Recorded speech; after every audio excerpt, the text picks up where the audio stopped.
မင်္ဂလာပါရှင်အခုတစ်ခါကျွန်မဒီနေ့ပေါ့နော်ဒီလလေးတွေပေါ့နော် S ပုံစံလလေးတွေကိုရောင်စုံလေးနဲ့ခတ်ထားတာလေးပြပေးမယ်သူကတော့ဟိုစားပေါ့နှစ်တရာဟုတ်တာမဟုတ်လားတိကျမသိတခြားရက်ကန်ကောက်တဲ့အထည်ဆိုတော့လေနှစ်တရာစားခြိသားလေးတော့နှစ်အုပ်ပါမယ်ပြီးတော့ပိုးလေးသုံးအုပ်ပါမယ်ပေါ့နော်ပိုးလေးပါပါမယ်သူကလေဂိုက်ကအခုပြန်တိုင်းကြည့်တော့လေနှစ်ကိုက်နဲ့ sorry 3ကိုက်ခွဲဖြစ်ရမှာပေါ့3ကိုက်18လက်မှာတော့အနည်းဆုံးဖြစ်ရမှာလေ3ကိုက်15လက်မှာပဲရှိတယ်ဒါကြောင့်မလို့ဒီဥစ္စာလေးကိုကျွန်မက3,2800နဲ့ရောင်းဖို့လုပ်ထားရတယ်3,200နဲ့ပဲရောင်းပေးပါမယ်เนาะဒီဥစ္စာလေးအရန်ဝါနည်းနည်းပြည့်ရလို့ဆိုတော့မယူနေတာချို့လို့မလောက်တော့ဘူးပေါ့နော်2ကိုက်15ပဲ3ကိုက်15ဆိုတာလေเนาะ3ကိုက်15ပဲရှိပါတယ်เนาะဒီဥစ္စာလေးက3ကိုက်ခွဲမပြည့်ပါဘူးသူကအရောင်လေးကတော့လှတယ်ပန်းပစွန်စီလေးပေါ့เนาะအဲ့လိုအရောင်လေးပါပြီးတော့ပွင့်လေးတွေရတယ်တေးလေးလည်းအဲ့လိုမျိုးရောင်စုံလေးခတ်ထားဆိုတော့လှတယ်ကွာအစင်ကကချင်ရွာထင်နေတိတာအစင်ကြီးကလှတယ်နံပါတ်က186ပဲမြတ်အထည်လေးပြပါ189နဲ့60နဲ့9လားမသိဟုတ်တယ်နော်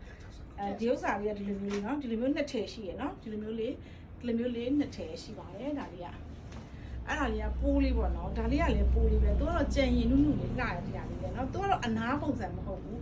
တစ်ထည်လုံးအပြည့်လေးဟိုနှစ်ထည်ကကျအနားပုံစံလေးခတ်ထားနော်ဒါလေးကတော့အပြည့်လေးခတ်ထားတာပါဒါကတော့ကြံရီအနုလေးပေါ့နော်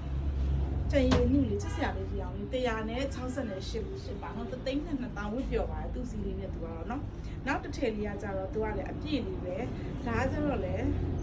ပိုးတွေပါပဲချီမပါဘူးလေပရီမီယံပိုးပဲနော်ချီတစ်ထည်ပါဒီရောင်လေးလည်းလာတော့ဒီရောင်လေးကတော့ဘောင်နှန်းလေးဖြစ်နေနော်ဘောင်နှန်းလေးဒီလိုလေးဇီးရောင်လေးနဲ့အရင်လေးပေါ့နော်ဒါလေးလည်းလှတယ်ဒါလေးကနံပါတ်က169ဖြစ်ပါတယ်